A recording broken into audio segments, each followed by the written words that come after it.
So we've spoken a lot of it. We've been together for 10 years now, and it just, for me, there's a lot of talk when I would like to do it. I think I'm just really waiting for the technique that I'm looking for, which is the PPV, to mature enough to be able to achieve what I was looking for. And I think it was the right time. So as a couple, we've talked a lot about it. We've talked a lot.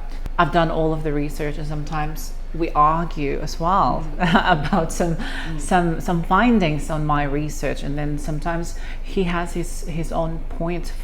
That is just a product of his care towards me, or concern towards me. But there's a lot of communication, there's a lot of talking about it, how we're going to do it, what preparation we need to do, and psychologically and physically what we have to do, and also the support, because I think support from someone you loved and someone you know that you can trust really is it's paramount in that whole process. So we've talked a lot about it. There was a huge amount of planning, and a lot of lots of sort of different yes. planning. There was obviously planning from sort of more so from Cara's perspective about the procedure and learning and that sort of thing. But I think, once she'd made her mind up on how and when and who, it came together. That part of it came together quite easily. Yeah. The rest of it is really just logistics. It's logistical planning of hotels or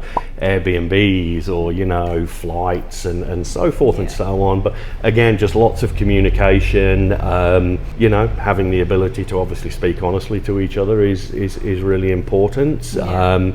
But yeah, I mean, it's not an easy thing to plan, but I think once, especially once Cara had made the decisions on who and where and how, and then, with post-operative and that sort of thing, that they were the biggest things. The rest of it was, as much as it's quite a lot, it's pretty simple stuff after that.